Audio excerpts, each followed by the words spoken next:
Hi, CD3. It's Congressman Keith Self.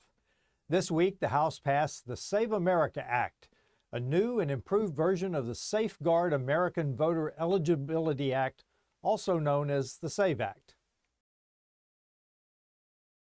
I was proud to co-sponsor and vote in favor of this bill, which secures our elections by requiring proof of citizenship to register to vote and mandating voter ID. In other words, you must prove you are an American citizen to register to vote, and then you must show photo ID when you show up to vote. These are two basic requirements that most Americans, regardless of party or race, support. According to the Pew Research Center, 83% of Americans favor requiring all voters to show photo ID when voting, including 95% of Republicans and 71% of Democrats. In a different poll, Gallup found that 83% of Americans support requiring proof of citizenship when registering to vote for the first time. This is basic, common sense legislation supported by a majority of all Americans. Although it is a federal crime for non-citizens to vote in federal elections, the National Voter Registration Act of 1993, as currently written, stops states from checking citizenship during registration.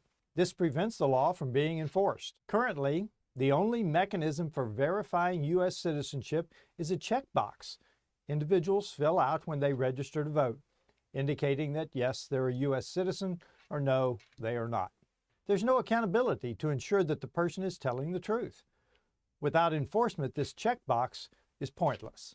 There are countless cases of non-citizens voting, and states continue to find non-citizens on their voter rolls due to inadequate safeguards or guidance from the federal government on election standards.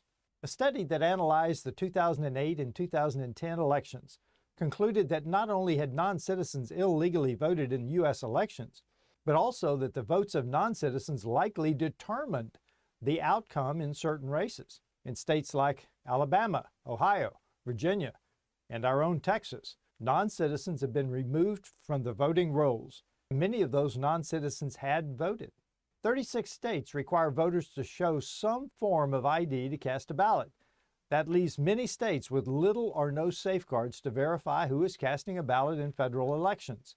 Despite finding non-citizens and similarly ineligible registrants on voter rolls, 14 states still refuse to require photo ID for voting. The federal government must step in to safeguard the integrity of federal elections. The Save America Act does just that. Many may be asking, okay, it's passed the House. Now what? How will it ever get through the Senate?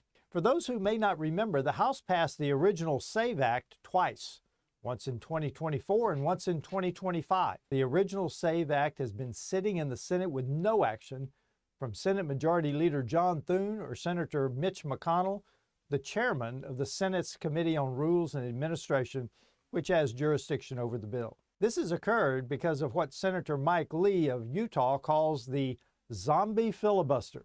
To understand what the zombie filibuster is, we must first understand what the traditional talking filibuster is. The traditional talking filibuster protects a senator's right to unlimited debate on legislation.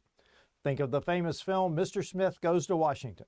To filibuster is to go down to the Senate floor and speak in opposition to a piece of legislation for as long as you possibly can. Cloture, on the other hand, is the 60-vote threshold the Senate must have to shut down debate, even if the minority of senators still want to debate. This cloture rule came into existence in 1917.